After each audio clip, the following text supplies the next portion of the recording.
you're welcome just to come in and say Lee, and I will pause and you can ask a question. So this session is going to be a little bit more interactive. And yeah, so please feel free just to come in should you need to. But if I can ask you to keep your mics off in the meantime, otherwise we hear you coughing and making coffee and in the background. So that's the 2 days, and that's just the value that I wanted to bring to you. And I want to start stirring your minds to new ideas, thinking outside of the box, not following the traditional pattern. You know, I've got notes from academies over time, and I've been going through them, and I'd say at least 50% of what we know historically really just falls into absolute basics. But the new way of thinking, the new world, the new interaction with people is just changed. So I've got a new point of view on property. What I've been showing you in these 3 days, if you take just those 6 concepts and you apply it, that's basically as much as you need to know for now. And as the world changes, you need to add and add. I heard this morning that the interest rates are probably going to go up half a base point today. They're announcing this. We'll probably know by lunchtime that the interest rates have gone up or down or stayed the same. It's unlikely that it's going to stay the same or come down, which means that our sellers are going to be under even more pressure, which means that this card game that I've taught you, how to position a home without having to physically say the price, is going to become more and more valuable to you. And you're going to be able to go back to sellers that are sitting now in a predicament, and their property's been on the market maybe for months with another agent. The expectations are too high. The agent has used the CMA to justify his pricing, and it's been wrong from the start. And you go in, and all you got to do is say, you know what, I don't want to go over marketing. I don't want to go over who I am. I just want to, if you'd allow me 15 minutes just to share with you, and of course you go and you prep. If I can just share with you why I think your property is not selling, and you go in and you use that as a tool, go and take stock that's been on the market too long, maybe for sale by owners. Because I think, ladies and gentlemen, we're going to see more properties in the next couple of weeks come on the market. That's really, that's going to create a frenzy for you. And it's an opportunity to capitalize now that you know how you can address that. Okay, so I'm going to move on today. So day 3 is we're going to look at closing the sale with the buyer. I'm going to share some key fundamentals, not real basics, but I'm going to assume that every one of you have been in a situation where you've taken a buyer out and you've either been very quiet or you've engaged too much or you've had just the perfect recipe. I would assume that all of you have taken buyers out, and I'm going to give you some keys today that what to listen for, what to say, when to say, what to look for. Your buyer, by the way, a buyer today is a seller tomorrow. So you need to see both sides of that. And then I'm going to talk about closing the sale with the seller. How do we bring this together? And then I'm going to end on the commission. How do you guarantee your commission? Why do clients want to cut our commission? What's the problem? And I'm going to deal with that at the very end. So don't leave the second session, until I've shared with you the commission structure. Just a quick recap again. I've taken you down a process, and I've said that as a realtor, you've got 5 revenue producing activities, not one, not selling property. It's to get to sell property, you need to generate leads, secure the listings, negotiate the listing successfully, which we did yesterday. Spoke about pricing and positioning. And then today I'm going to talk about how do you close the sale with your buyers and sellers. And obviously fundamental to everything we're teaching from lead generation right throughout is you need to have scripts and dialogues.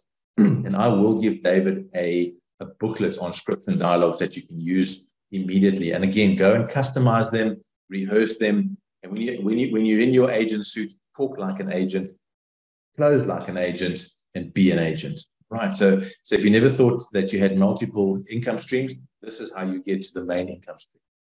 So I want to talk this morning about closing the sale with a buyer. And whenever you're dealing with a buyer and a seller, they've got different mindsets. The one is looking to buy something, and it's a very much an emotional journey. Yeah, the seller is obviously looking to sell his property, and it's a different emotional journey. And yet, as an industry, we tend to just kind of lump them together, and we think we're drinking out of the same coffee cup, and therefore whatever's inside of it must be the same. But it's fundamentally different. And the way that you engage with a buyer is very different to the way you engage with a seller. However, the fact that you're professional, competent, and compliant, that factor remains the same between you. So you're going with a slightly different attitude and a different perspective. Your objective with a buyer is to see if you can match him to the house, not to sell him, but to see if he's the right match for that house. And one thing I've learned over my sales career, you don't have to force a willing buyer or manipulate him into buying a house. They've connected with it emotionally. All they've got to do is put the logic to it and see if they can afford it. And those are the best buyers, because you don't have to manipulate or use tricks and things to get them in. They're going to buy it. But I'm going to show you today how you can use trial closes in order to see if this is the right buyer. So again, we're not going to manipulate the buyer. We're going to guide the buyer. We're going to ask questions, and we're going to see the right person. Because once it's the right person, he will chase you until the day that he moves into that house. If you coerce or manipulate someone into buying the house, you're going to get buyer's remorse. They're going to delay. It's going to be this unending tragic sales situation, because he just actually wants out. And you living in hope that commission is going to pay us. And meanwhile, he's not really committed. So you want someone that's committed, and we do that by asking the right questions. So there are specific rules of engagement when you're dealing with a buyer. And the first of those is always use a consultative approach in selling property. In other words, you consult him like a doctor would. He says, tell me the symptoms. I've got a runny nose. I've got sore ears. I've got sinus over here. Mr. Buyer, what are you actually looking for? And this needs to be a conversation on the phone when they call in. Sometimes people respond to your 2-bedroom, but they're looking for a 3-bedroom. You fly out there like a bat out of hell. You take the guy through a 2-bedroom, only to find out an hour later, after your seller's prepared the house and the buyer has been through the house, that they're actually looking for a 3-bedroom. So your pre-screening or your pre-qualification is so important. And the easiest way to do that, whether you're dealing with a buyer or seller, is always use a consultative approach. Ask questions. Write down 5 or 6 questions that you're going to ask every single buyer, whether they come through from a phone call or they come through the internet. Something, gentlemen and ladies, that I've also noticed is there's a generation. I think if you're under 40, you're probably that generation. But if I ask a sales agent, have you called the client back, or have you followed up on the lead, and they say to me, yes, my next question is, did you do it on WhatsApp, or did you actually make a call? And there's a big difference. The under 40s think that talking is WhatsApping. But if you're dealing with anybody over 40, you need to make the call. So again, have those 5 questions prepared. Use a consultative approach in selling property. Ask the right questions before you take somebody out. Very, very important. Never manipulate your clients. Stick to the facts always. If you don't know something, say, listen, I'm not sure about that. I can come back to you. And then when you're taking a buyer out, listen for clues, even when they're on the phone, on that when you qualify them, listen for the clues and talk to understand or bring clarity. You want to be sure that this is the right person who's going to buy your house. Otherwise, you spend countless hours taking people in and taking people out and wasting your seller's time. And meanwhile, one buyer comes out of 20. Yes, you might have different opportunities, but you can do a lot of that screening right up front. Always represent the best interests of the seller and then the buyer. Very important. Do not get involved with the buyer's emotional journey and their problems, and they want to manipulate you to get a lower price. Remember that your integrity, according to the code of conduct, is you need to represent the seller. He's employed you, and therefore you have his best interest. So never disclose personal things. Don't ever talk about the client's getting divorced or he's gone bankrupt. That will put a smear on your whole selling process. And the interesting thing is, if you smear a seller, the chances are the buyer won't use you one day to sell his house because he feels that you might smear it. So be very careful. You're there to assess and to sell and to guide. You're not there to get involved deeply. So very, very careful on that. Timing is always very important when closing. As agents, we have a tendency to want to talk all the way through. I know none of you take a client through the house and say, this is the bathroom. I mean, you see the toilet, shower, and bath. I've heard agents do that, and it mortifies me. Basically, on a journey through a house, you should be hanging in the background, listening for clues, listening for things that they might say, and I'm going to show you what that might be, and only responding when you're spoken to. I've noticed that it's very old school to take someone through the house and say, this is the kitchen, please note the gas stove. Man, these are people that can see these things, so don't be that agent. And the next time you do it, just stop and just step back, step behind them, and walk behind them. You're there for questions. I often just step back at the front door and say, please walk through the house. You've already been briefed. You've seen on the internet. You've seen my brochure. We're here for a specific reason. I know that this ticks all the boxes.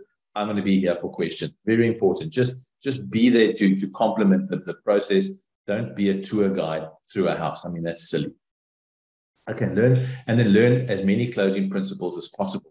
So we're going to talk about closing today, and I'm going to talk about those principles right now. So when you're going there, you're not just there to hang in the background. You are there to listen for clues and you should always be closing. Closing is asking questions in order to cover the deep needs within a buyer's portfolio. So one of the principles is I call it the ABC, and it's always be closing. So you should always be thinking in the closing realm, but timing is very important. You can't just close question after question. Closing starts when you first meet with a prospective buyer. So that could be a call, or they're meeting you at the show house. You need to start closing. And closing, as I said, is really questions. It's one of the tools the verbal tools that you have in your kit. And closing is one of those things that you have, one of those tools that you have. When they want to buy, let them. So many times I've heard someone say, we love the house. What is the next step? And then the agent says, well, before we go to that, let me just show you the pool, or let me just show you the garage, or the extra quarters at the back of the house. If they want to buy, let them. So you understand correctly, you'd like to put an offer in now. Stop, pause, and close. Don't talk too much when buyers are making a decision.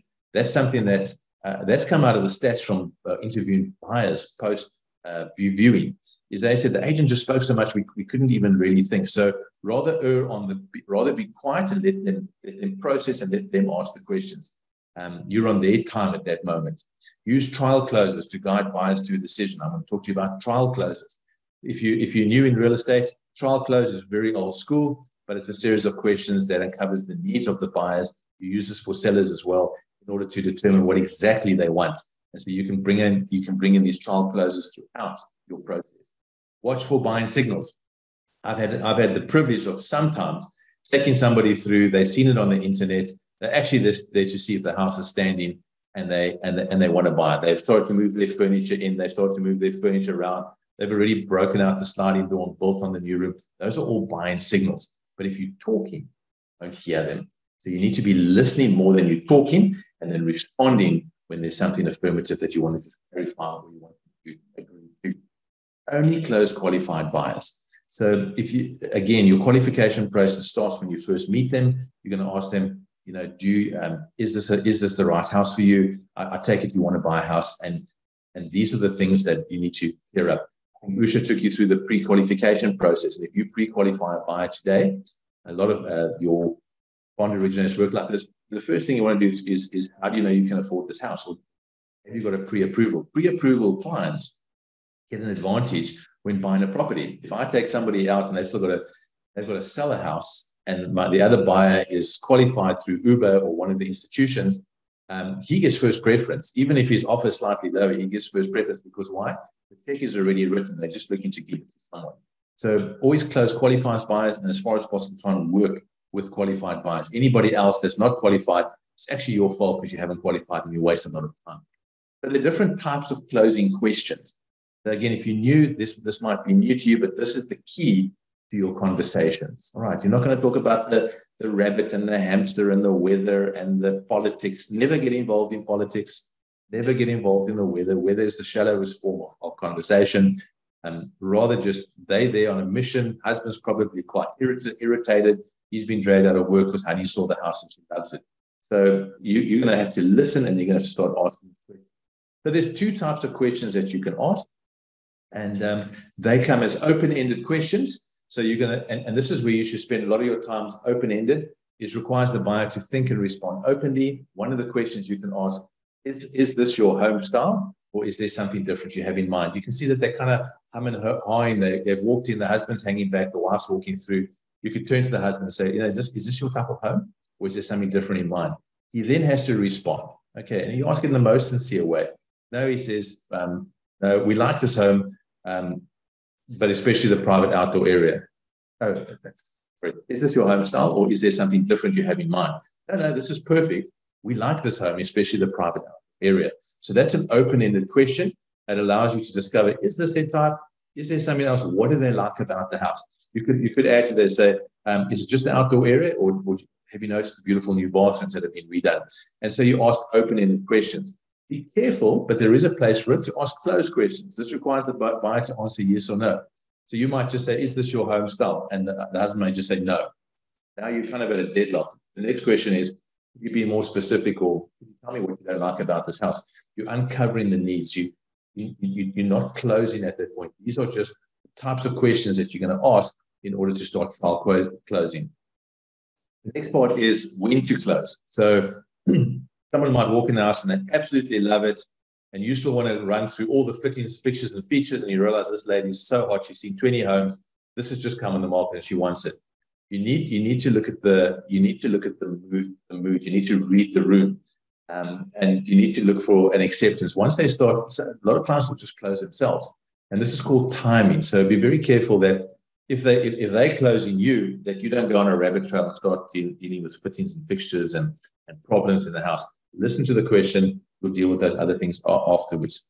If you ask too soon, if you close too soon, in other words, is this your house? When they walk through the front door, that would be wrong timing. If they spent an hour of your time opening up cupboards, checking under the beds, looking into the bathrooms, you might want to say to them, it seems that this house is meant for you. Is there anything else that you need to know? And would you like to put an offer? So your timing is very, very important. Not too soon, otherwise you seem pushy. But don't wait too long. Don't hold back. Always ask the question. And I would say when you leave a house, you need to ask the question, is this house suited for you, or is there something else that you might be interested in? You have to ask that question. Don't just wave them goodbye and then wonder, because you've got to give feedback to your seller. So very important. Always close after every single appointment. Doesn't matter how you do it. Just ask that question. Is this a suitable house? Will I be hearing from you again? And is there an offer you'd like to put in? Don't be afraid to ask for an offer. People know they've been doing this for centuries, being offers for homes. And somehow we as agents think that that's an offensive question.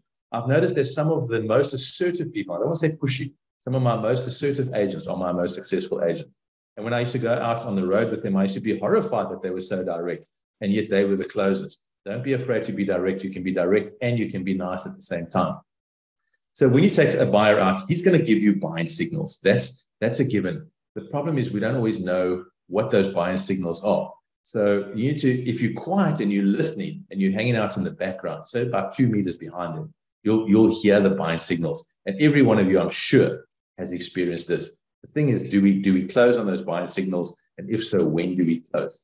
So buying signals, buyers emit signals when they find a home they like.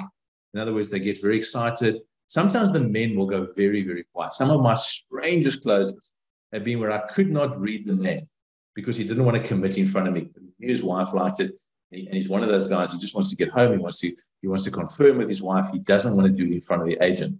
But that can be a buying signal as well. So if you're listening and you watch them, when you observe any of these buying signals, it's time to begin some trial closes. So here you start to ask questions in order to find out if it's for them. And if they start buying or placing furniture, example, there's when they begin placing furniture, Bobby's bed would fit in here perfectly. Every one of you have heard that. Or the room is too small. David Knox, in an amazing video, and this was always bothered me. When people have objections, they say, they like the house, but the blue room is too small, or they don't like the blue. It is not for you to uncover that and try and fix it. The house is the house. David Knox says you've got to let it go. So if someone says to him, we love the house, but the second room is too small, all you say is, it is possible that it's too small. Or you just go, the royal. You don't have to say, well, you know, and I'm OFC, well, you can break out the wall. The moment you talk renovations, you've lost the client. Ladies and gentlemen, I want to tell you today, the moment you start breaking out on behalf of a client who's basically has got his budget set to buy this house, and you start renovating the house on his behalf, whip out the kitchen, well, that's 100,000. Do the bathroom over, well, that's 50,000. We'll take the sliding door and expand out into the bra room. That's another 200,000. The moment you do that, you've increased the cost of the house and the effort that it takes to buy the house. Do not go into that. If he says the bed fits in Bobby's room, you say, that sounds wonderful. You'll be very happy in the room. Close on the positives. Don't focus on the negatives. David Knox says, just acknowledge it. Yes, I hear you. The room is too small. And that's it. You don't have to say anything more. Don't talk about breaking out cupboards or bringing in more light. Never, never, never go there. He tells a story where he took somebody to a house. He was on his way on holiday. He never wanted to take anybody out. He had his assistant back at the office, and a couple called him. I think it was Christmas Eve, and they want to see this house that the owners have gone away and it's open. And David says, I'll see you in the new year. And they said, no, we want to see it today. And he's like, no, I don't do that. I talked to my assistant. No, they wanted to see it today. He said he has such a bad attitude. And he phoned his wife. He said, listen, I'm just going to open up a house and I'm right back, 10 minutes. And he opens up the house and he stands at the front door, doesn't say a word. The couple go through the house. And he does, and the one gentleman comes out and he says, you know, that one room is too small. And David, in his obnoxiousness at that moment, said, probably. And then they said, you know, we don't like the lighting coming to the kitchen. And he said, probably. And he didn't try and overcome it, which we often do or always do. And he walked out of the house and he said, right, everybody out. He had a flight to catch, locked the door. He said, listen, see you in the new year, good luck. And they turned to him and they said, we want to buy the house. And he's like, oh no, we want to buy the house. He says, well, I'm going to give you over to my secretary. No, we want to buy it from you. He says, he phones his wife. He's in big trouble already, delays his flight. He did hand it over to the assistant, but he proved the point there that we talk too much in a house. Let the client process and buy. If he wants to buy, let him. If there are objections, you can't change it. You're not going to put 1 cent into that. Let him process himself. You know what happens? There's 2 minds there. He says it's too small. The wife says it's perfect. We make that into the baby room and we move Bobby to the other side. All right. When they overcome their own objections, that's another buying signal. We could use bunk beds in the small room. Perfect example. When they request a fact sheet or seek detailed information on the property and the area, so they dig in deeper. Remember, they're starting to overcome their own objections. When they use words like our couch will fit into this, my mother would love this, those are buying signals. If they sit down in the lounge or they feel themselves looking at the TV, shuffles into the client's chair, they're starting to identify and imagine themselves into this house. That's just briefly. There are a lot more buying signals. If there's a list of them, I just try to take a couple, but watch out for buying signals. All right. Then another example of closing. You want to close someone so to find out their intent. And when you get that first phone call, someone says, listen, Solomon, I see you've got a house in this town. I'd love to go see it. Your first response can be, oh, great. So you're interested in purchasing a property. Now, that obviously makes logical sense, but you want him to say, yes, I am. So you don't want to take out someone that's looking to rent the property. So you're interested in purchasing the property. So that's a close, because you want to get, and that's a closed question. So you want him to say yes or no. It's not an open question, it's a closed question. During the showing process, you might notice something and you see that the guys are really hot, and you realize that it's an old kitchen. So you say to the guys, if it weren't for the old kitchen, could you see yourselves living here? That is a close as well, because you want an answer. They might say to you, they might at that point say, no, not at all. Or they might say, the kitchen is kind of old. And then all you say is, yes, it's kind of old. You don't say, well, if you renovate it, spend another 100,000, or let's try and knock the price off from the seller because the kitchen's old. No, you've priced the home. Let them process themselves. Let them decide. But that's a good question. So if it wasn't for the old kitchen, could you see yourselves living here? Most of the people are going to give you either a yes or a no. Don't worry about the condition of the question of the kitchen. It's the question that's important. And then you go back for a second viewing. People have been once, now they're going twice. And at this point, you're very excited. And you might want to ask this question, and there are many, but you say, I know you came back for the second time. But at this point, you don't talk, just listen. Especially on the second viewing. And you say to them, if this home sold today, would you be disappointed? And that's all you say. Why? Because you want clarity. Your seller wants clarity. You don't want this thing to drag. And you kind of put in an urgency into them. So these are all closing signals that you should be using. And I'll give David a list because there are so many. But you need to know when to close, and time is important.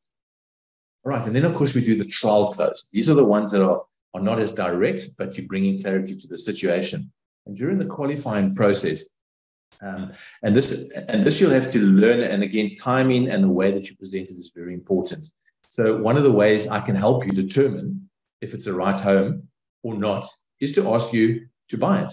So you get permission up front. And the Americans use this quite liberally, and a confident agent will use this. But you're taking somebody else and you say, look, one of the ways that I can help you is to determine it's the right house. So I'm going to ask you, will you buy it?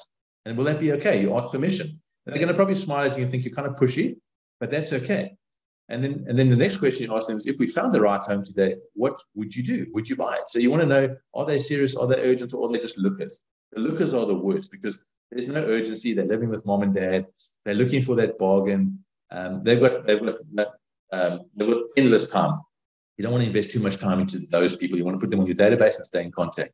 And that third question is, what if it's the first home we look at today, would you buy it? Now, again, you've been very specific. So these people, most South Africans, because we've allowed it, want to look at many houses before they make a decision. They lose many houses because they take their time. That's a question from a professional. What if I take you to the first house today and you like it? Will you buy it? Again, what do we determine here? We're using soft questions in order to determine what are their needs. And oh, by the way, and then you end with this. Oh, by the way, I don't intend to sell your home today. My job is to introduce you to the properties, and when you see the right one, you'll buy it. I know that. But you've asked the question up front, will it be okay if I try and sell you every house that I'm going to show you? You start to uncover the needs. And obviously, then there's the interview process. What are you looking for? What is the budget like? Are you pre-approved? These questions are done up front, and then you go for this type of close. This, ladies and gentlemen, saves you a lot of wasted time. We are spending 90% of our time taking out the wrong buyer to the wrong place, and then you've lost a day. And you do that 30 times a month, you've lost 30 days every month, and your year flies by. Every appointment that you go should be very specific, very calculated, and the way that you make it specific and calculated is to ask the right questions. And this question really puts your buyer on the spot, because he's got an agent now that doesn't want to waste time. Is in the business for selling property, and he's not there to be your chauffeur or your travel guide or your tour guide through a house. He's there to assist the seller, and he doesn't want to waste time. All right, another example of trial closes, and trial closes ask for opinions versus decisions, okay? And so the difference between a close is asking for a decision, but a trial close is asking you to think about the next step. And they usually begin with the word if, and this you need to learn as an agent. If we could move the occupation data, guys are in and you know from your pre-interview that they're renting, their rental expires in the next 60 days, they've got to be out. Ideally, they'd like to move into a house. You've overheard that, and you ask this question: if we could move the occupation date up, you could put in brackets there to suit you leaving the flat. Would that be of interest to you? So that's a trial close. Now you're getting closer to their motivation. If you could live in this type of area, would that be of interest to you? So they've come from somewhere else, and they say, look, we live in Jeppe, but we're moving to Parktown. Maybe a nicer area, I don't know. And you know they come from Jeppe's town, and you're in Parktown. You say, listen, if you could live in this type of area, would that be of interest to you? Again, you're engaging, but you're asking soft questions. These aren't offensive. You're building a case why they should buy it eventually. If we could find a home in the school district, would you be happy with that? That may be a pre-interview question. That might be that they don't like this house, but they want to be in the area. So these are some of the trial closes. You're asking someone for their opinion. And all the time you're noting this, because you're leading them down a path to where eventually you're going to say, would you like me to put an offer in? I'm going to tell you some of those beautiful closes. Okay. Anytime you get a yes, remember you've done trial closes, you've asked if, could this be, what if, may I, and you get a yes response to any of your trial closes, that means you can move forward. In other words, you're moving closer to the goal, and that is to see if they're the right person for the house, or to ask them to purchase. And you can use a number of closing statements. One of the closing statements now is the clients are walking out, they love the house, they've spent an hour, you've uncovered them, their needs, that you've realized that this is suitable for them, and they get to the front door, and you've got your hand on the key, and you say to them, I want to ask you something. Would you like to see if they'll accept an offer stipulates replacing the carpets? Because maybe the objection was they didn't like the old carpets. Now, no guarantee that the seller will replace the carpets, but what are you doing? You are trial closing, okay? Moving towards the close. Would you like to see if they'll accept an offer that stipulates replacing the carpets? This warrants an answer from them. Let's see if they'll accept your offer to replace the carpets. What do you say? I'm asking the question. These are questions you're asking. How about we write up the agreement to purchase, and you can add on to that, and we put a request in, because you can't ever tell a seller what to do. We can put a request in to maybe replace the carpets. Now, at that point, the seller might say, I'll replace the carpets, but I'm not reducing the price. They might have put in a lower offer in, so the seller's got the option to say, I'll accept the offer, but I'm not replacing the carpets. So how about we write up the agreement to purchase this home, and we make the carpets a conditional sale. People often ask me, what price will they accept? This is also something that you need to learn. I'm confident that I price it correctly. My client is strategic in his pricing, and they say to me, what price do you think the seller will accept? My standard answer is always, I can 100% guarantee they'll accept full offer. And then I kind of laugh at that, and they look at me. that kind of deals with that. That also puts them on the question. They come back and they would say to me, Lee, do you think they would accept an offer maybe 20,000 less? I always say to them, I can ask them if they will do that. Is that your best offer? Because often, especially if you've got a competitive house, I always say to people, the danger is if he doesn't accept it, you've lost time and somebody might come and give you an offer. My standard answer for them is, what offer will they accept? I always say to them, they will. I can guarantee they will accept the full offer. And you know what? I often get full offers. That's fine. But some people aren't confrontational, so they're not going to argue or quibble with you there. Another type of guy will quibble and argue with you, but that doesn't matter. You've said it. I don't ever try and undersell what I'm marketing. I always go up. My objective is always to get the full price, because that's the one that's going to make the client the happiest. I'm going to get paid the most on. Every time you drop 100,000, you're losing a percentage of that 100,000. It's costing you also. So if you price correctly, stick to your price, try and get your buyer as close to that as possible. And then the other question I always ask is, well, what do you want to do? What do you want me to do? So at that point, they're not sure. Then I'll always end with, so what do you want me to do? You want me to I'm going to give feedback to the seller? Do you want me to tell him you're going to bring an offer? Do you want to think about it? Whatever. What do you want me to do? A very, very powerful question that should be. And then some of the strongest closes are those of emotion. You're picking up the signals. People love their children. Remember, buyers will buy an emotion. 85% of all buyers buy an emotion. And it's usually the wife. She loves the area. She loves the lighting. She loves the kitchen. She's emotionally invested. Okay? So 85% of buyers buy based on emotion. But they make their decisions with logic. Yes, I love the house, but can I afford it? So you need to look for these hot buttons. If they've got little children, you could say something like, the nicest part of the home is the area for the kids to play. And the quality of the schools here are really great. So what do you want me to do? So you've realized that you're pressing on their hot button. If they haven't got kids, don't use the kid button. If they've got kids, it's obviously about safety, security, schools, and the environment that they're going to grow in. So these are hot buttons you can ask questions on. And then prestige. A lot of people are moving for prestige. They're coming from one area to another. It doesn't have to be the perfect area, but it can just be better than where they've come from. And you could say something like, I imagine you'll have some very talked about social events here. Would you agree? You see, the close here is, would you agree? And they're like, oh, yeah, it's really nice. We'd probably have friends over now because we come from a 2-bedroom apartment, now 4-bedroom home. Yeah, absolutely. And you're pressing these emotional buttons, because you can see prestige is important. You see that their children are very important for them. Some people are looking for financial security and gain. This is an exceptional deal. So the market might have been tanked out and the prices are really good. When you look at the market and what properties are appreciating, along with the tax benefits, it's a pretty solid return. It's probably a solid return on your money. You're buying under market value. I'm sure you'll get growth on this property over the next couple of years. And then your closing question is, if you bought this property, would you put it over 25 years or 30-year repayments? It's a leading question. So now they might say, we're going to pay cash for it, or we probably take it over 30 years. You're establishing parts of their mind to start accepting what they're looking at. And of course, earned reward. These are usually your retirees. They move in from a big house but to a really nice little small place. And you could say something like, I guess the two of you worked many years to have all of the someday. And I think that someday is here and you deserve it. Are you ready to treat yourself? You can see in all those specific emotional questions, there's always a close. What do you want me to do? Would you agree? Would you put it over a 25 or a 30-year payment?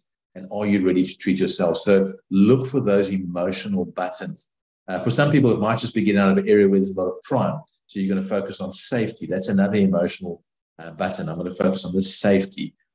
For other people, downsizing is a big step, but you might be moving to a 2-bedroom flat. And I know you come from a big garden because I'm selling your house. Notice over here in this complex, you've got some beautiful gardens, safe walkways. So it's not as big as what you used to, but it's still going to allow you to sit under the trees and read your books and do your painting. Would you agree? So you always close with a would you. All right.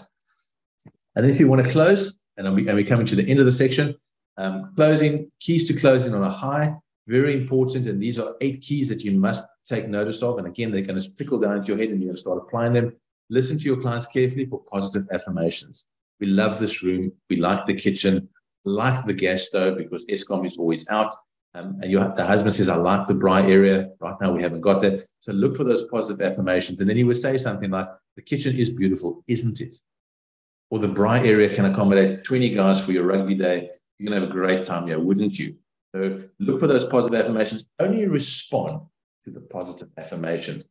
Negative comments from the clients like the room is too small, I don't like the blue. You don't have to add to that. You can just acknowledge it, that they've recognized what they don't like, and that's it. Don't renovate the house for them. Speak only to reinforce positive statements that I've now mentioned. Trial close to seek an opinion or get clarity from the buyer. So if your flat was sold today, would you be buying this house? And they would say, if our flat's sold today, we'll definitely buy the house. That's a trial close. I'm not committing them to it, but I'm feeling them out. I want an emotional response. Very careful. Number 4, don't overuse the trial close. It will seem manipulative. So you can't keep saying to the guy, you want to buy this house, or when would you like to move in? If you trial closes, you're going to be using about 2 or 3 or 4 at the most trial closes in a listing appointment with buyers. Don't overuse it. Use it on your spouse a lot. Use it on your kids a lot. Practice closing your wife, your husband, and your kids. Practice there. Only take qualified buyers to view your listings. Again, very important. We often run around, spend hours taking unqualified buyers that are just lookers. We haven't pre-qualified them on the phone. Why? Because we're so desperate, or we're so nervous, or we're not equipped. Make sure that you ask at least those 5 or 10 questions before you take somebody out. Make sure you're taking the right person out. Because during the process of taking them out, you're going to start closing them. I'll close, and then you're going to close after every appointment. Why? Because that's what we do. Ask more questions than your competition. Often competition, and I often say this to my own guys, the standard out there is incredibly low. We think everybody else is operating like us, but they're not. So ask more questions than your competition. The competition might say, listen, I'm opening at 3 o'clock.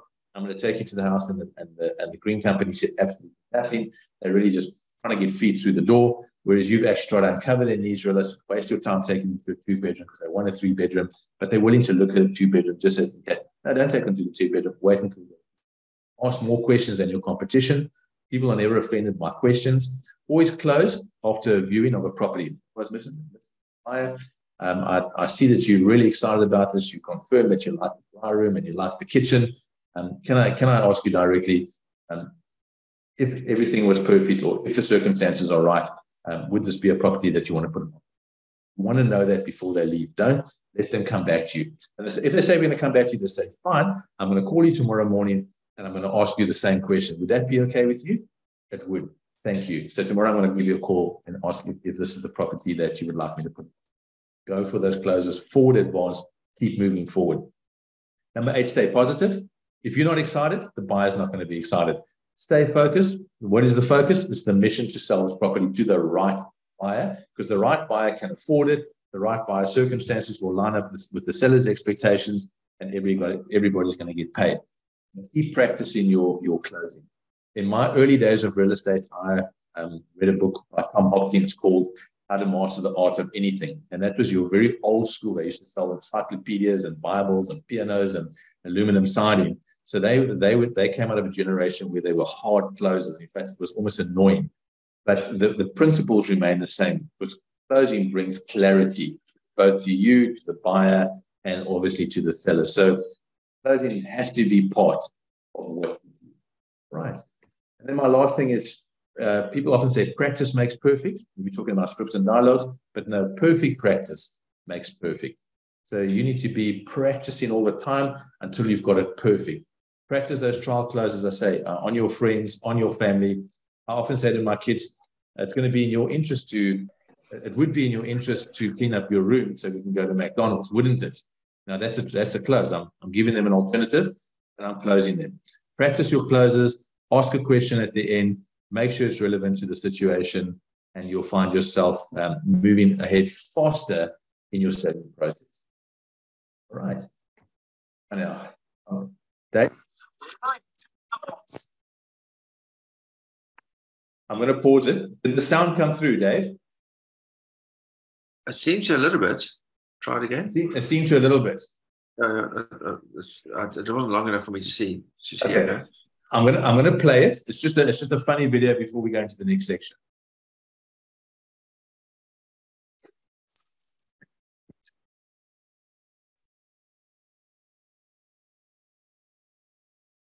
Not coming through.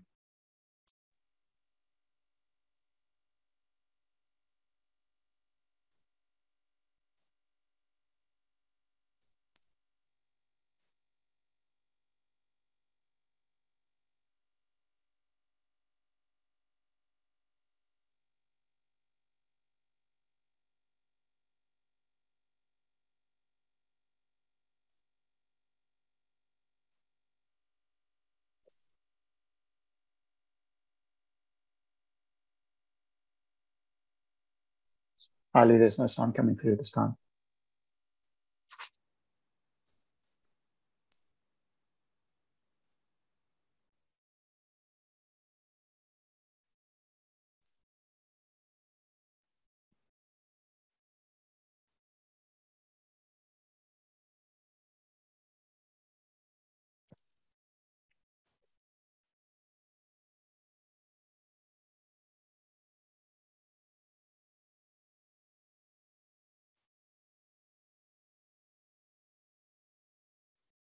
Hi, there's no sound on the video.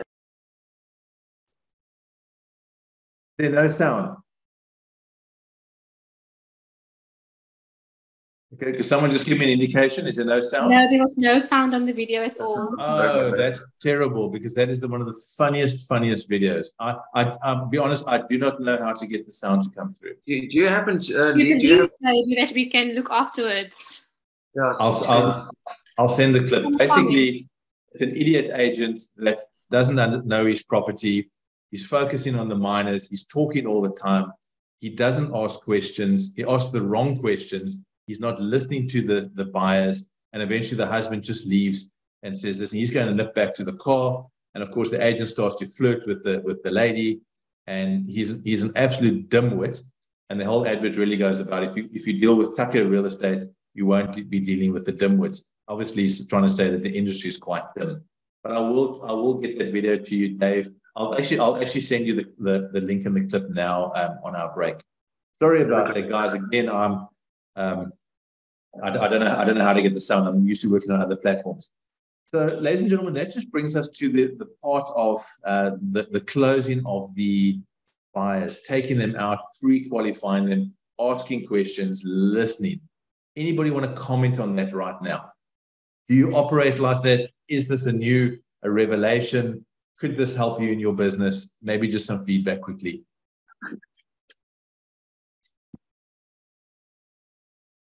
I think the only okay, Solomon, you raised your hand. Go ahead.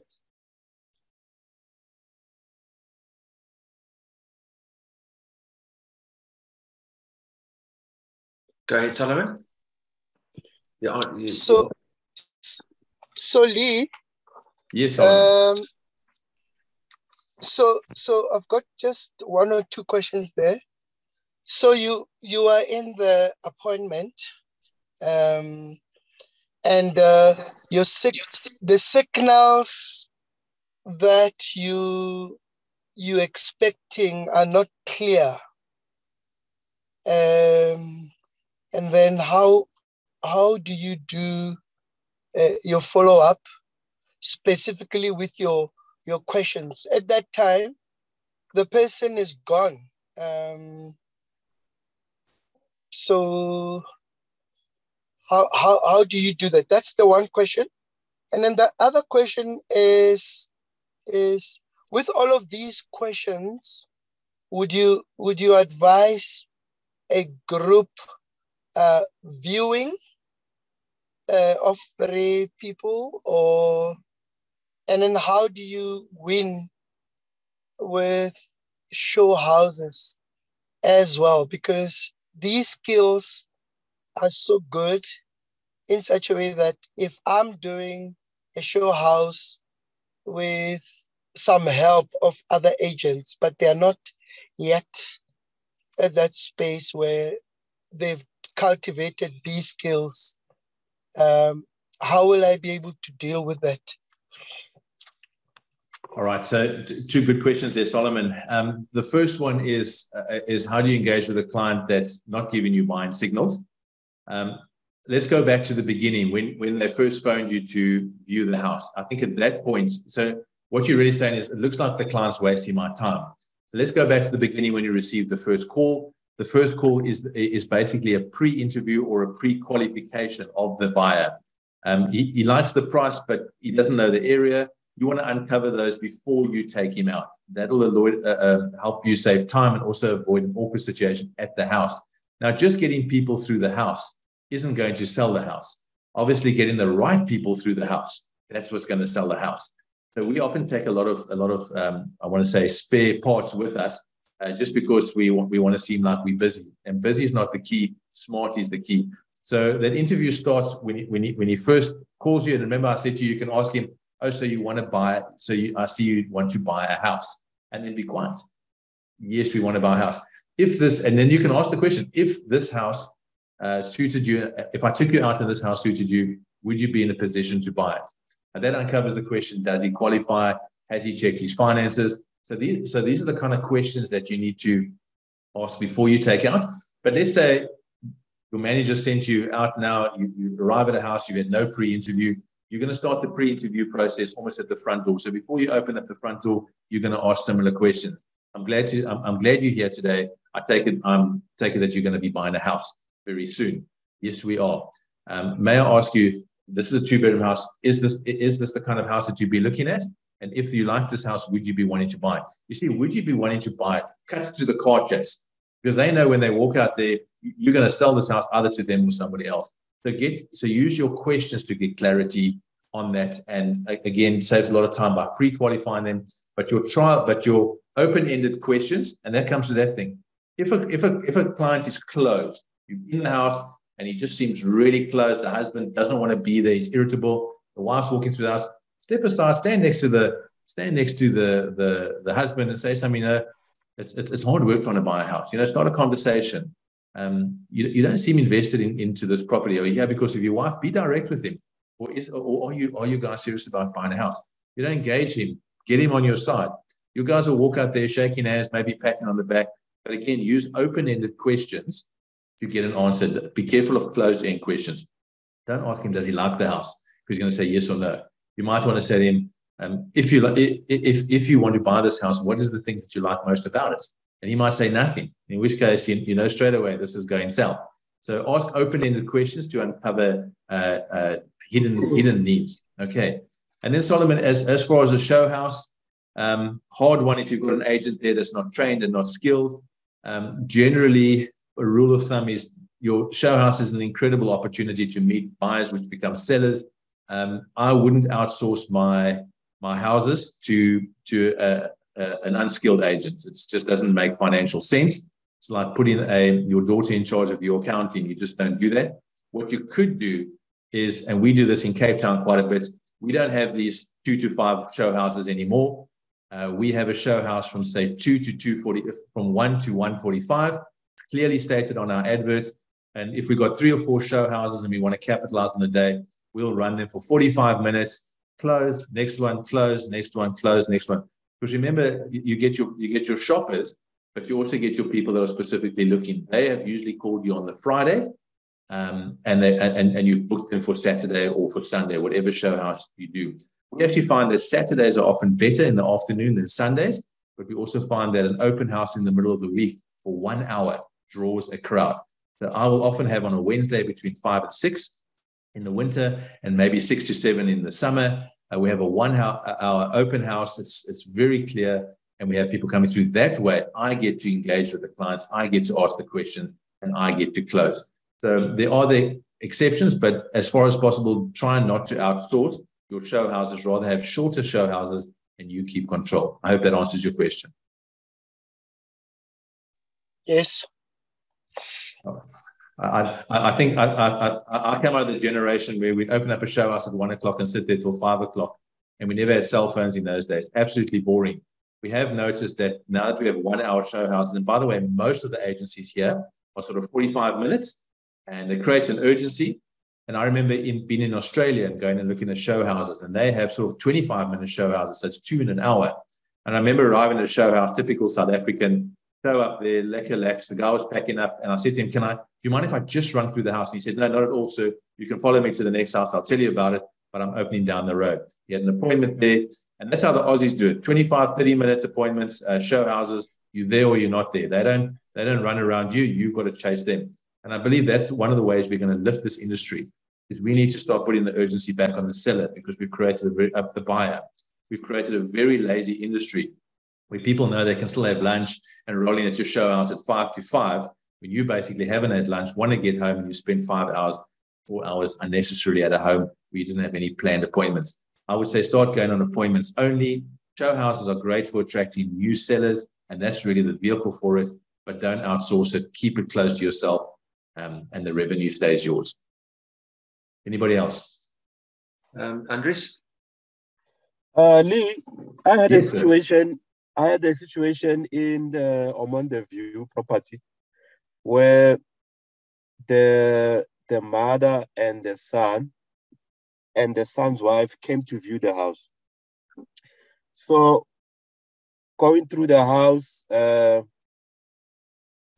mother asked, will my coffin fit in here the day I'm dead, and they need to bring my coffin to my bedroom? You know, in the black community, pre-COVID, what will happen is that the body will arrive on Friday night, when the funeral is on Saturday morning. So then they'll take through the body through the coffin into the main bedroom.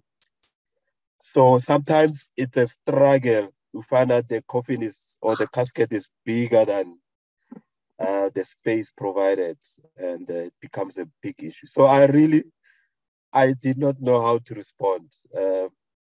I just said, I don't know, but I know because of COVID, now the bodies arrive on Saturday morning. Yes. And I just left it there.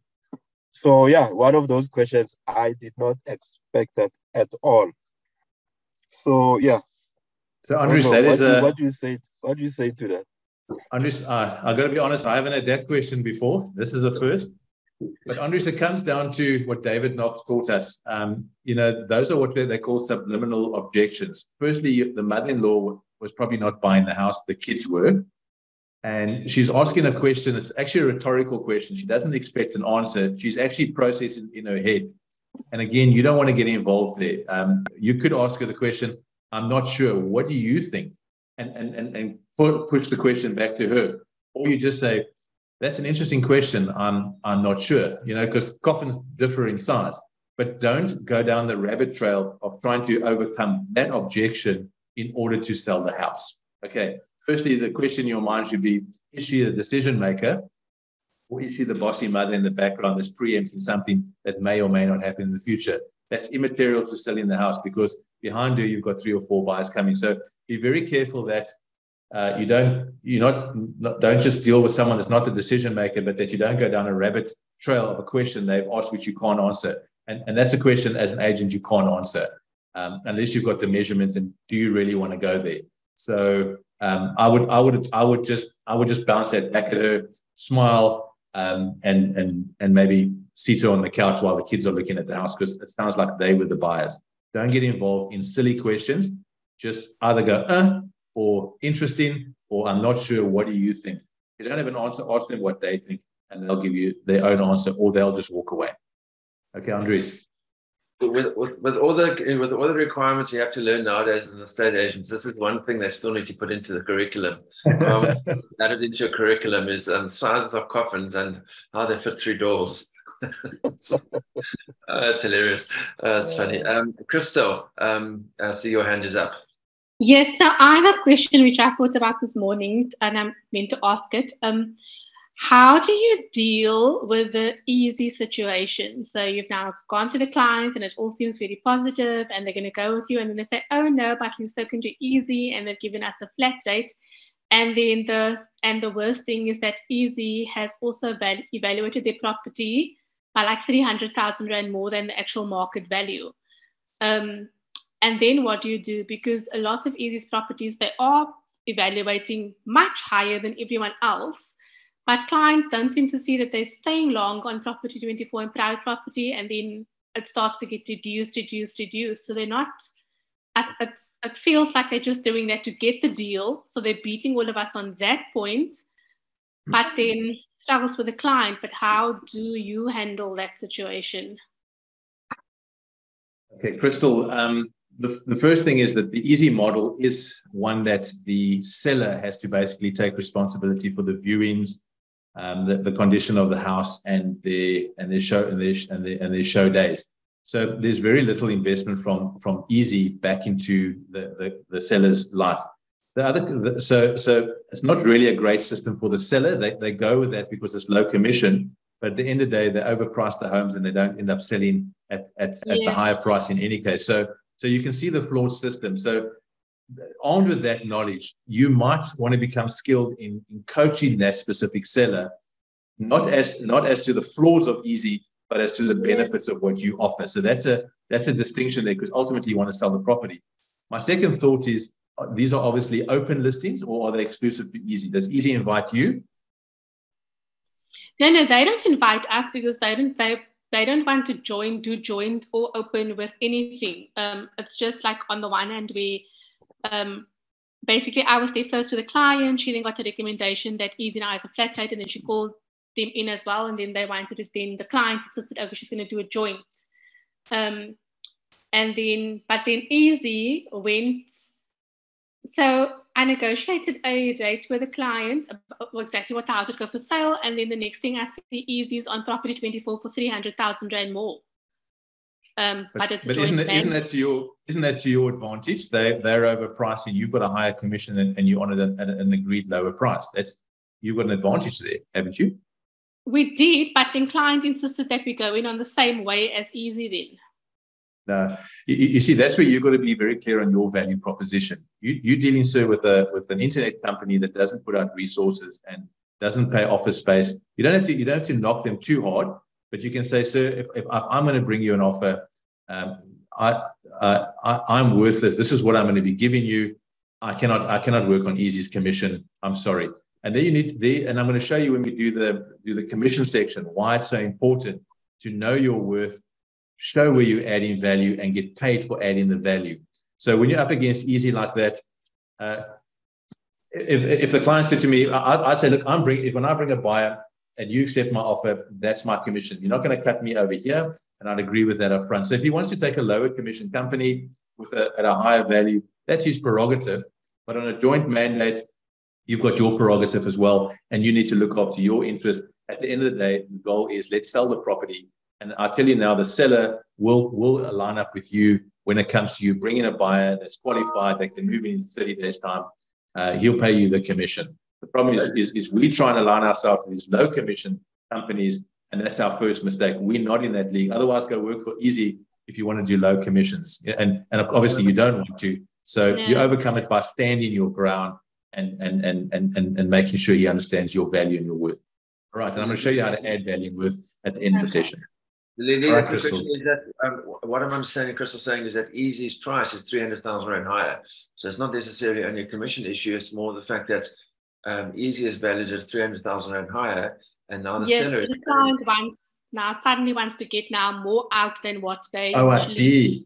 Spoke about. So that's the thing. So they were willing to pay my commission, but then they wanted me to list the same as easy because, so that was the problem. Okay, so it comes back to what we learned yesterday. That client needs to be price counseled as to the best position for his property, and hopefully you can do that and convert into an exclusive mandate, showing that raising the price isn't necessarily the answer to what you're both trying to achieve. But that's an old school thought. And of course, you remember your buyer's not connected with you yet. He knows you, but he doesn't like and trust you yet. And you've still got to earn his trust, and you've got to still earn his like. And that's where your skills come in, Crystal. That's where yesterday, just playing that card game, uncovering their groanies, because you go list a property, you don't know anything about where they're going, what are the obstacles, what's the real reason for them selling. So you accept the mandate or the opportunity just because another company's got it listed.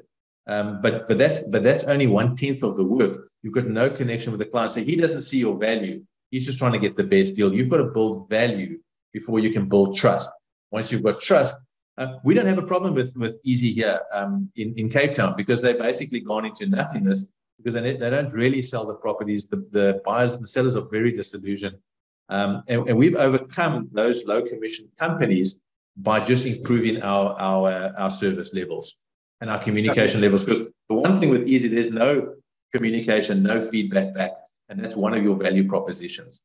Is it not on that particular instant going back to first principles and say, okay, well, why did you make it 400? Why doesn't Easy make it 400,000 Rand higher or 500,000 Rand? I mean, it could be any figure, but the value of the property is still the value of the property. And what valuation technique has Easy done on this property? So exactly. I mean, no, exactly. You know, they work on very much the same principle as we buy cars. So they come to your house, they offer you cash, but they're going to pay a lower price. They then sell the car on the market with no backup, no guarantee. And there is a market for that. But we need to become, if Easy is your big competition, Crystal, in your area, and you come across them, let's say every other turn, then you need to be sharing with your client your service value, why it's better to work with you. Not knocking them, but show your value proposition. And you'll see slowly, sellers get very irritable and very disillusioned with the Easy system very, very quickly. It's not, they're only looking at the money, but the process is a very frustrating process. There's very little interaction. These ladies, I know we've got a lady that works from us from Easy, and basically they get paid to list. They get a 10,000 Rand basic, and they spend all that money on petrol. And they only get paid. They get a slight bonus, a small bonus, when the property actually registers or sells. And these agents are so tired, so frustrated, because all they do, and by the way, they're good prospectors, but you can do that if you can inflate the price and offer a low commission. Yes. So it's a terrible deal for the agent. So they're frustrated, but it's not in the interest of the seller whatsoever. So bear those in mind and overcome the objections by adding more value to your client. But that in effect, that agent model is in effect the reason why that 300,000 and higher is because where's the incentive? And I might not necessarily have a problem saying to a seller, do you know how the other agents are incentivized? They're incentivized to list properties, not to sell properties.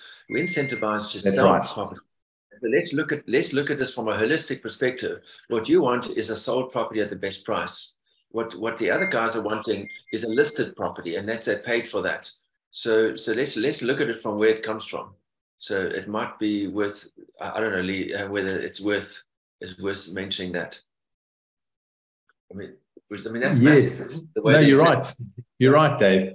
We also noticed that there's a very high turnover of Easy agents. As I said, they get a 10,000 basic, which covers their petrol cost, and they are essentially, they get rewarded for listing and basically putting on the internet. There's no work behind that. So you'll probably find that Easy agent might not even be there the month later. The boards might still be up. The owner's still under the impression that he's still locked to Easy, but actually he's not. And the company's just got him registered on their website. He's passing him. And they wasted another 2 months on a highly priced property. Yeah. Anyway, Chris, thanks for that. From Lisa, you got a question? Thank you, Lee. Thanks, Christel. Okay. Yes, sure, Christel. Maybe not the perfect answer, but I think there's Yes, hello. Lisa, what's up? Lee was still talking to Christel. Hello. Yeah, hi, David. Yep. Go for it. Can you hear me? Yes. Yes, I can hear you. So it's my coverage. Okay, Lee, how are you? Fine. On my side, we often get that would put maybe their trust on us. Like it's kind of getting scary sometimes because you'll find that maybe after we close the mandate, and then the seller will be like, I trust that you are going to sell my house by next month because I see that you guys are focused. Like they will be complimenting us. So I'm not sure whether maybe it's us giving them the wrong impression, or I don't know, or whether maybe we should be worried that those clients, they trust us so much, and then maybe at some point we get to disappoint them and not sell their houses at the particular time that they anticipated. So I sometimes I get scared. I get scared, like I get overwhelmed that these people, they trust us so much that we're going to sell their houses. Yes, Plus, we yes. always get clients, therefore they're in a hurry to sell their homes. So they will be calling us every day to check the progress. So I don't know. It just gets overwhelming sometimes. So I'm not sure whether maybe something that we do wrong that leads them to trust us this much, or to put their trust on us this much. Number two, I often come across potential buyers. I think maybe who are property fever. I'm saying that they are property fever because you'll find that the description of the house they want, the location and everything. And then, okay, on my side, we do not go for viewings before we can do a qualification check to check if maybe you qualify for that particular house or for that particular area's house, for the houses on this particular area. And then you find the houses that they are looking for, the description and everything, and then you go and do viewings. And then this person, like, he doesn't like this house, and then you go to another one, he doesn't like that one, you go to another one, to a point that you just give up, you just get demotivated. Do you know what I'm saying? So I just want to know what do you do with those particular clients, because it gets tiring sometimes, because you put your effort, your energy on this person, you make sure that you find what they are looking for, but at the end of the day, they do not like it. They find fault there, they're done. So, that's a bag full of questions. Phumlisa, just quickly to your first question about your clients that trust you so much, and they expect you to sell the property within a month. I think there's two sides to that. Firstly, you recognize the responsibility you have to help people sell their homes. And I think that's a good thing. Most agents think it's a game. I think you've realized the responsibility. And I don't think it's a bad thing that they trust you so much. That's actually a good thing. That's what we call a paradox. You're concerned about something that's good. So, what I would do, Phumlisa, is the best advice you can give your clients is market-related advice. That's our job, to interpret the market and to position them. And that's why I spent time yesterday showing you how to position them, because they may know you, like you, trust you, and even love you, okay? But if you've priced their property incorrectly, they're not going to have that same sentiment for you 2 months down the line. So with the responsibility, or the burden of responsibility, comes the burden of correctly counseling them, regardless of what they think or regardless of what they want. You're not there to get them a price that they want. You're there to get the market price. And often our journey with these clients starts right in the beginning. That's why I would often, if a client is not consensual in terms of price or is fighting me all along the way, I would rather walk away, because one or both of us are going to be disappointed. So with that responsibility comes the responsibility of properly counseling them, properly positioning them, and then preparing them for that journey ahead. And again, it comes back to, what value are you adding? The fact that they like you, you haven't yet given them value. So I think all you've got to tweak there is you've got to ask yourself the question, because they put so much trust in me, can I actually sell this house? And if I can actually, and if I am to sell this house, what will the market see? Will the market respond positively? Because if they don't come, there's something wrong with your price, there's something wrong with your location, there's something wrong with the condition.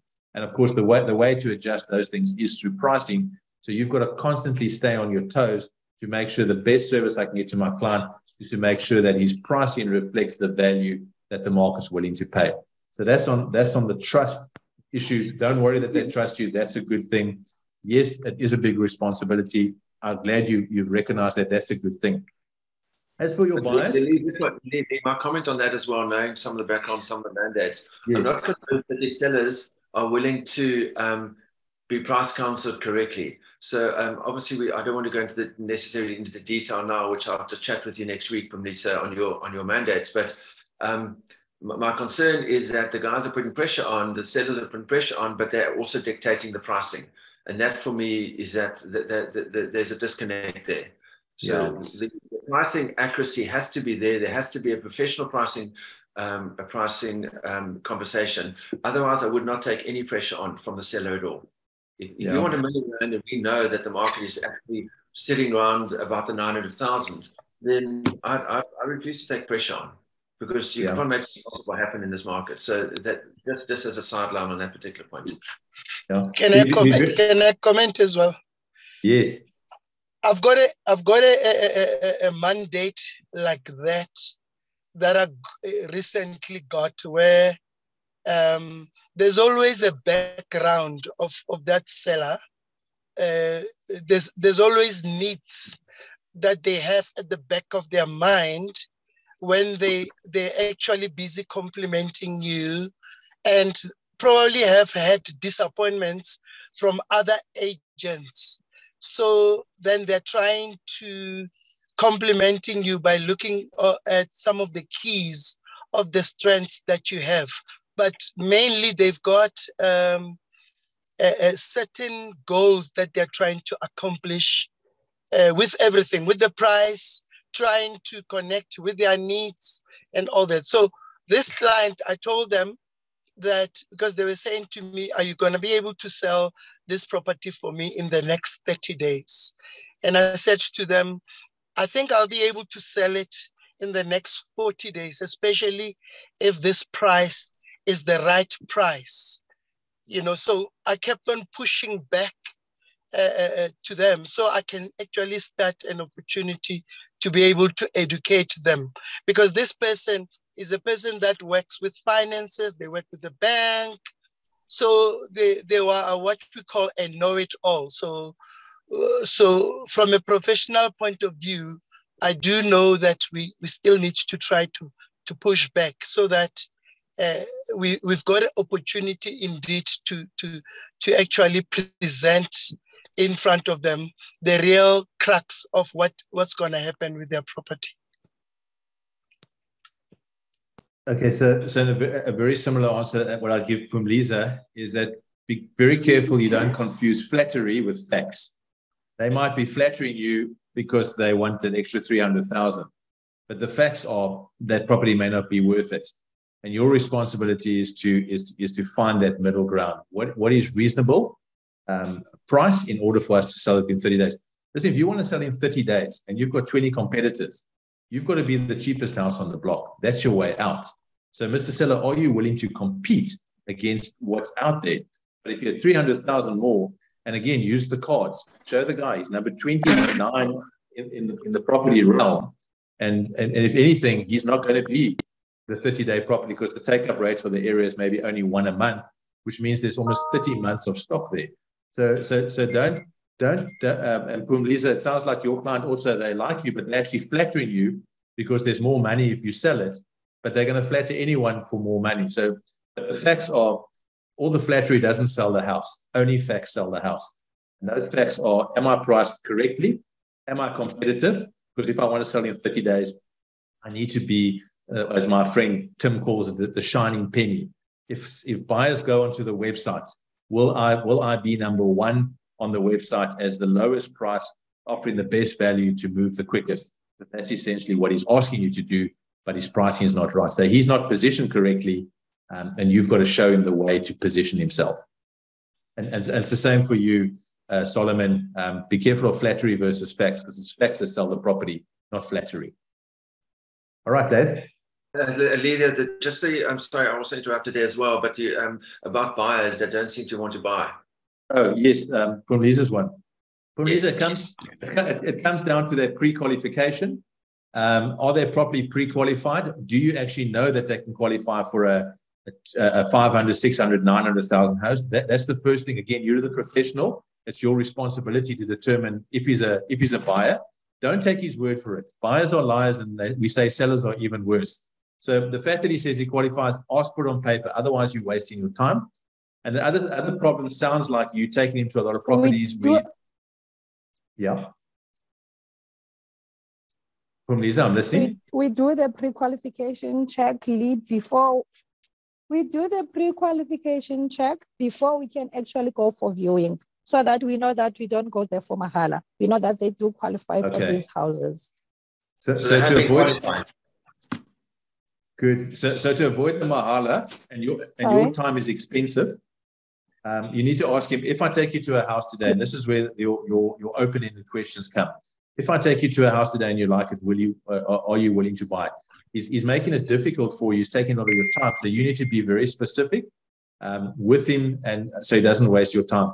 I think the other challenge might be, and maybe I don't know this, but it sounds like you're taking him to homes where they are not exclusive mandates. So you're kind of trying to rush buyers through before another company brings the same buyer. Whereas if you've got exclusive mandates, which is the goal, you would be determining who goes through your house. It sounds like that's the second part of the problem. These are open listings, aren't they? From Lisa? Yes. Okay. So again, the problems in the market. Yes, those are the open money. They're open. Okay, so that's a very hard problem to overcome, because if you don't take him, someone else is going to take him. I wouldn't spend too much time. But what Melissa and the team are doing is that there are solid buyers. There are. I don't think the pressure is necessarily coming because they're open mandates. The pressure is coming from the fact that you're showing this buyer properties which they said that they specifically want, with all the criteria, but they're not pulling the trigger in actually buying. So it's not a pressure from the mandate situation, and it's not a qualification issue. It's the fact that these buyers are saying that they want to buy X, but they're not putting pen to paper. Yeah. But the only thing you can do there is really just to hard closes on them to see what's really what the intent really is, because otherwise they're just going to waste your time. Because for him, you've just agreed to become his tour guide and not his estate agent. Estate agent, we're there to sell properties to willing buyer for willing buyers and willing sellers, and we're there to close. So, Lisa, maybe the strategy with that guy is just close hard at every house. Have your contract ready. Ask him if there's any reason why I wouldn't buy this house. And if he gives you that reason, then you say to him, well, that's kind of where we end. See you later, or I won't see you again. You've got to decide how much time you put into a qualified buyer that's basically using the market as his playground. I would suggest it is a selling skill issue, which I guess, today we're talking a lot about selling skills, and this is stuff that we will never stop being passionate about and stop learning. I've been doing this for 30 years and I'm still keep being reminded and learning. So I think it is a question of knowing when to push the guys and to say, you know what, I've shown you these 5 houses. There has to be a reason. Otherwise, when you are serious, I'll take you out again. Cool. Guys, we're deep into this, a bit overrun in the first session. Can we suggest that we start at 20 past and to give us a 10-minute break? Lee, we do not have a third session afterwards. No. So, we're not as pressed for time, but I do want to also appreciate and respect your time and your allocated time. So, guys, Lee, can we start at 20 past? Is that okay?